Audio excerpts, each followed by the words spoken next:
యొక్క ఆకాంక్షలను బట్టి రాజీనామా చేశారు. మరి ఆంధ్రప్రదేశ్ లో డిఎస్సి పేపర్ లీకేజ్ అయింది కదా. డిఎస్సి పేపర్ లీకేజ్ అయ్యి ఆంధ్రప్రదేశ్ రాష్ట్రంలో చదువుకొని ఉత్తీర్ణత కాదురా, మీ బతుకులకి అసలు భగవంతుడు సిగ్గు అనేది పెట్టలేదు అసలు, లేదంటే వదిలేసారా? వైసీపీలో జాయిన్ అయిన తర్వాత వదిలేసి ఉంటాం నాకు తెలిసి. వైఎస్ఆర్సీపీ పార్టీ నాయకులు అంతే, కార్యకర్తలు అంతే.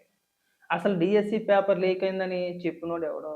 ఏ విధంగా లీకేజ్ అవుద్ది?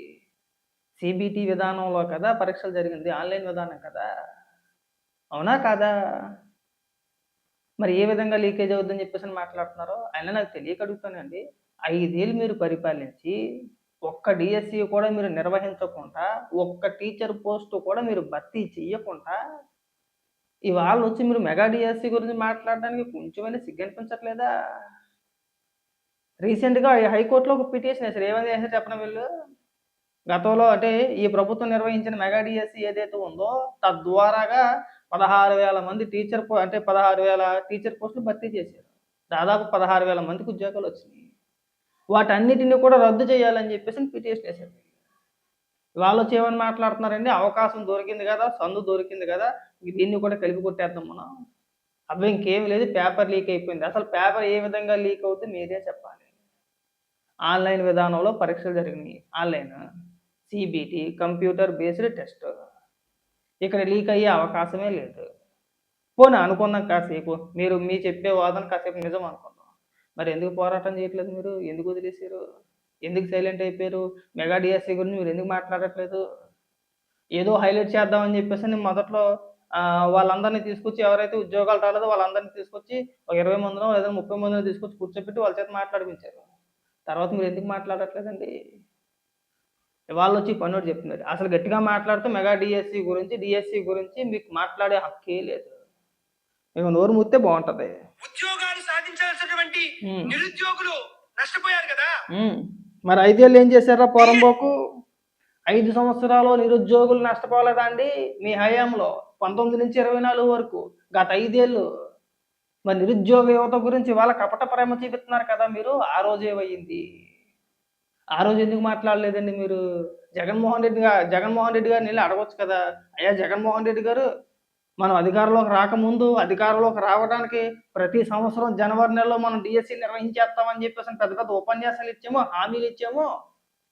ఇంకా అసలు మామూలుగా కదా, ప్రతి సంవత్సరం కూడా ఇచ్చేస్తామని చెప్పేసి అన్నాము. 5 ఏళ్ళు అవుతుంది. ఎందుకు చేయలేకపోయాము అని ఎందుకు అడగలేకపోతున్నారు మీరు? కనీసం మీరు అధికారంలో ఉన్నప్పుడన్నా సరే గుర్తు చేశారా? అన్న జగన్మోహన్ రెడ్డి మన అధికారంలోకి వచ్చి సంవత్సరం అయిందో, 2 సంవత్సరాలు అయిందో, 3 సంవత్సరాలు అయిందో, ప్రతి సంవత్సరం కూడా గుర్తు చేసుకుంటూ, అన్న ఇది జనవరి నెల మనం డిఎస్సి రిలీజ్ చేస్తానన్నాం, డిఎస్సి నిర్వహిస్తామన్నాం, మనం ఇన్ని టీచర్ పోస్టులు భర్తీ చేస్తామన్నాం, ఇదిగో రాష్ట్రంలో ఇన్ని టీచర్ పోస్టులు ఖాళీగా ఉన్నాయి, ఒక నోటిఫికేషన్ ఇవ్వండి. ఎవరైతే నిరుద్యోగ యువత ఉన్నారో వాళ్ళందరికీ కూడా ఒక అవకాశం కల్పించినట్టు ఉంటుందని చెప్పేసి ఎందుకు అడగలేకపోయారు? ఇవాళ వచ్చి ఇక్కడ వీడి డిఎస్సి గురించి మాట్లాడేస్తున్నాడు. నిరుద్యోగ యువత గురించి వీళ్ళ కపట ప్రేమ చూసారా? 5 ఏళ్ళు వాళ్ళ భవిష్యత్తుని, వాళ్ళ జీవితాన్ని సర్వనాశనం చేసింది కాకుండా ఇవాళ వచ్చి డిఎస్సి గురించి ఉపన్యాసాలు చెప్తా ఉంటే మేము అందరం అలా చూస్తూ కూర్చోవాలి, చెప్పండి అని చెప్పేసి అని. ఇంకా మాట్లాడమండి. పేపర్ లీక్ అయ్యి స్పోర్ట్స్ కోటాలో కొంతమంది తెలుగుదేశం పార్టీ కార్యకర్తలకి ఒక్క ఎదవ నిరూపించలేడు. ఆరోపణలు తప్పితే ఒక ఎదవ బయటకు వచ్చి ఇదిగో పలానా తెలుగుదేశం పార్టీ కార్యకర్త ఇతను అని ఒక్కడు నిరూపించలేకపోయారు. ఆ జీవం తీసుకొచ్చింది మీరే, ఆ విధానాన్ని తీసుకొచ్చింది మీరే. మర్చిపోయారేమో. ఇంకా ఇలాంటి చాలా ఉన్నాయి, చెప్పుకుంటా పోతే సిగ్గుపడితే బాగుంటుంది. ఇంకా మాట్లాడు. కదా మరి చంద్రబాబు నాయుడు గారు నారా లోకేష్ చేత రాజీనామా చేయించారు కదా. సరే, కేంద్ర విద్యాశాఖ మంత్రికి ఒక రూలు, రాష్ట్రంలో విద్యాశాఖ మంత్రికి మరొక రూల్ ఏం లేదు. జగన్మోహన్ రెడ్డి వెళ్ళినా పర్వాలేదు, లేదంటే మీరు వెళ్ళినా పర్వాలేదు, లేదంటే జగన్మోహన్ రెడ్డితో పాటు మిగిలిన 10 మంది ఎమ్మెల్యేలు వెళ్ళినా పర్వాలేదు. జరగబోయే అసెంబ్లీ సమావేశాలు ఎలాగ జరుగుతాయి కదా, ఈ అసెంబ్లీ సమావేశాల్లో మెగా డిఎస్సి పైనే మాట్లాడుతూ మీరు ఒక ఎజెండా తీసుకోండి. ఖచ్చితంగా నారా లోకేష్ గారు రాజీనామా చేయాలని చెప్పేసి మీ నినాదం కదా. ఇప్పుడు ఆ ఎజెండాతోటే రాబోయే అసెంబ్లీ సమావేశాలు ఏవైతే జరుగుతాయో ఆ అసెంబ్లీ సమావేశాలకు మీరు వెళ్ళండి. ప్రభుత్వాన్ని అసెంబ్లీలో అడగండి. ఎందుకు సమాధానం చెప్పరో చూడండి, ఒకసారి అడగండి, వెళ్ళండి. మీరు ఇంత నొక్కి ఒక్కాయించి చెప్తున్నారు కదా, మెగా డిఎస్సిలో అవకతవకలు జరిగినాయి, పేపర్ లీక్ అయిందని చెప్తున్నారు కదా. ఇదే ప్రశ్న అసెంబ్లీలో జగన్మోహన్ రెడ్డి గారు ఆయన చేతిలో పేపర్ పట్టుకొని, అయ్యా నారా లోకేష్ గారు, మీరు విద్యాశాఖ మంత్రి కదా, ఇదిగో మీరు నిర్వహించిన మెగా డిఎస్సిలో అవకతవకలు జరిగినాయి, నా దగ్గర ఆధారాలు ఉన్నాయి, ఇవిగో ఆధారాలు, తక్షణమే మీరు రాజీనామా చెయ్యండి అని వెళ్ళి అసెంబ్లీలో అడగమనండి. లేకపోతే మీరు పోరాటాలు చేసినా పర్వాలేదు. అదే అసెంబ్లీలో నారా లోకేష్ గారు కరెక్ట్గా సమాధానం చెప్తారు. మనం బయట కూర్చొని ప్రెస్ మీట్లో అప్పాబాయ కౌరులు చెప్పడం, పెద్ద పెద్ద ముద్ర మాటలు మాట్లాడడం, మన ఇష్టానుసారంగా మన పార్టీ ఆఫీస్లో ప్రెస్ మీట్లు పెట్టేస్తే దానికి ప్రభుత్వం సమాధానం చెప్పేస్తారండి. వెళ్ళు. లేదంటే మీరు కూడా ఆ జంతర్ మంతర్ దగ్గర ఎలా అయితే విద్యార్థులందరూ కూడా నిరసన తెలియజేశారో, కొన్ని వైఎస్ఆర్సీపీ పార్టీ తరపు నుంచి ఒక స్టాండ్ తీసుకొని ఈ రాష్ట్రంలో ఉన్న యువత, నిరుద్యోగ యువత ఎవరైతే ఉన్నారో వాళ్ళందరితో కూడా ఉద్యమాలు చేయనుకొని వాస్తవాలు ఏంటో కూడా ప్రజలకు తెలుస్తాయి కదా. ప్రజలు ఎవరి తరపున నిలబడతారో, నిరుద్యోగ యువత మిమ్మల్ని నమ్ముతారా నమ్మరా, మీ వెనకాల నిలబడరా అని తేలిపోద్దిగా. మీరు వేసిన ప్లాన్ ఏంటి? గతంలో లాస్ట్ టైము ఈ మెగా డిఎస్సీలో అవకతవకలు జరిగినాయి అని చెప్పేసి అని ఒక ఇష్యూని రైజ్ చేశారు. మెల్లిగా రాష్ట్ర వ్యాప్తంగా ఏదో రకంగా ధర్నాలో లేదంటే నిరసన కార్యక్రమాలు చేద్దామని ప్లాన్ చేశారు. కానీ రాష్ట్రంలో ఉన్న నిరుద్యోగ యువత ఎవరో కూడా వైఎస్ఆర్సీపీ పార్టీని కానీ, వాళ్ళు చెప్పే మాటలను కానీ, జగన్మోహన్ రెడ్డిని కానీ నమ్మలా. ఎందుకు నమ్ముతారండి? 5 ఏళ్ళు వాళ్ళ భవిష్యత్తుని సర్వనాశనం చేసేసి ఇవాళ వచ్చి మిమ్మల్ని అందరినీ నేను కాపాడతానంటే నమ్ముతారా? అందుకే మీ వెనకాతలు ఎవడో నిలబడలా, ఎవడో నిలబడలేదు, మన వెనకాతలు ఎవడో నిలబడట్లేదు. మన డ్రామాలన్నీ కూడా ప్రజలకు అర్థమైనవి. ముఖ్యంగా నిరుద్యోగ యువత ఎవరైతే ఉన్నారో వాళ్ళందరికీ అర్థమైంది మనం ఆడేది డ్రామా అని చెప్పేసి అని మీ వెనకాతలు ఎవడో నిలబడలా. అందుకని చెప్పేసి నాకు మీరు ఆగిపోయింది. తర్వాత ఎవడో మాట్లాడలేదు, దేని గురించి మాట్లాడలేదు, అందుకే కదా ఇవాళ ఇక్కడికి వచ్చి మాట్లాడేస్తున్నాడు ఈ పోటుగాడు. నిట్ పేపర్ లీక్ ఒక రూలు, డిఎస్సి పేపర్ లీక్ చేసి కుంభకోణంలో టీచర్ పోస్ట్ లో అమ్ముకున్నటువంటి ఈ వైనానికి మరొక రూలా? అదే వద్దనేదిరా, ధర్మేణ ప్రధాన వద్దురా. మీ దగ్గర ఏమైనా ఆధారాలు ఉంటే చూపించండి. అమ్ముకోవాల్సిన కర్మ నారా లోకేష్ గారికి లేదు, అంత కర్మ పట్టలా. ఇప్పుడేనే కాదు, గతంలో కూడా మీరు కళ్ళు చూసుకోండి. చంద్రబాబు నాయుడు గారు ఇది 4వ ముఖ్యమంత్రి. చంద్రబాబు నాయుడు గారు కానీ, చంద్రబాబు నాయుడు గారి కుటుంబ సభ్యుల పైన కానీ ఇప్పటి వరకు కూడా చిన్న అవినీతి మరకలేదు. ఏదో జగన్మోహన్ రెడ్డి అధికారంలోకి వచ్చిన తర్వాత ఏదో తప్పుడు కేసులు పెట్టేది లోపలేసేసి అదిగో చంద్రబాబు నాయుడు గారు అలా చేశారు అని చెప్పే ప్రయత్నం చేశారు. కానీ ఇవి ఏం కొత్త ఏం కాదు. చంద్రబాబు నాయుడు గారికి ముఖ్యమంత్రి పదవి కొత్త కాదు, లేదంటే నారా లోకేష్ గారికి ఈ అధికారం కొత్త కాదు. ఆయన గతంలో కూడా మంత్రిగా పనిచేశాడు. ఆయన ఏమైనా నిరూపించగలిగారా? అంత అవసరం ఏముందండి? అంత అవసరం లేనే లేదు. ఆ కక్కుర్తి ఎవరికైనా ఉందంటే కనుక జగన్మోహన్ రెడ్డికే ఉంటుంది. ఎందుకంటే జగన్మోహన్ రెడ్డి గారు వాళ్ళ నాన్నగారు 5 సంవత్సరాల 3 నెలల అధికారంలో ఉంటే లక్షల కోట్లు సంపాదించేసాడు. ఎలా సంపాదించేసాడు ఎవరికి తెలియదు. ఇసుకలో దోపిడీ, మద్యంలో దోపిడీ, అధికారంలో ఉన్న 5 సంవత్సరాల్లో ప్రతి దాంట్లోనూ దోపిడీ. సింపుల్ ఉదాహరణ ఏం అవసరం లేదు, మద్యం తీసుకుంటే సరిపోద్ది. అంతా ఫేకే, ఓన్లీ క్యాషే. డిజిటల్ పేమెంట్లు ఎందుకు పెట్టలేదురా అంటే దానికి సమాధానం ఉండదు. డిజిటల్ పేమెంట్ పెట్టినంత మాత్రాన అవినీతి జరిగినట్టేనా అంటే జరిగినట్టేనండి. తేలుతుందిగా 3,500 కోట్ల రూపాయలు తినేశారు. ఆ కారుమూరి సునీల్ ఎందుకు అరెస్ట్ అయ్యారండి? ఈడీ ఎందుకు అరెస్ట్ అయ్యింది? ఎందుకు జైల్లో ఉన్నాడు? ఎలా?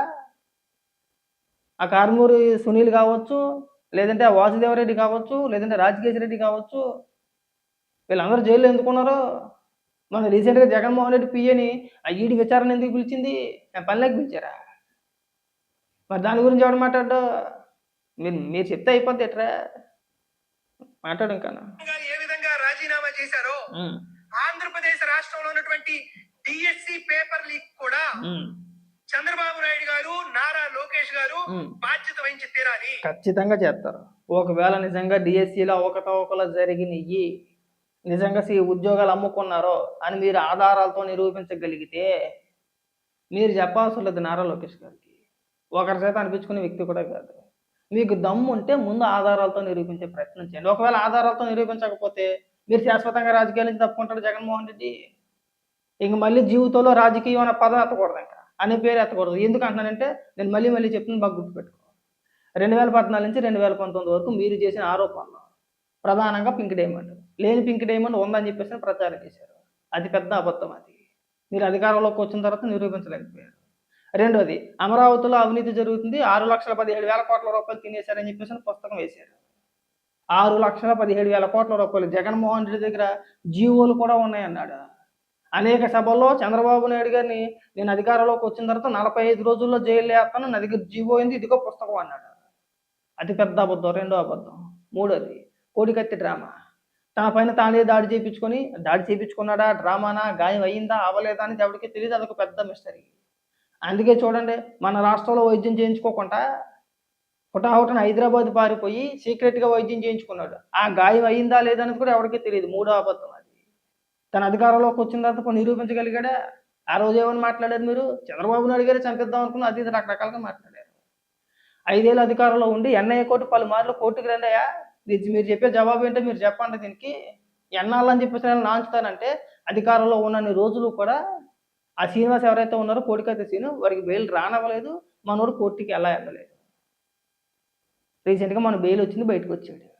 దాని గురించి ఎందుకు మాట్లాడట్లేదండి మీరు?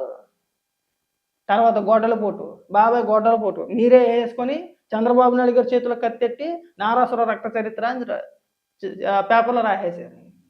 ఏమైంది? సేమ్ అలాంటి అబద్ధాలు ఇవి కూడా. మీరు చెప్పే మాటలు ఎవడో నమ్మడో.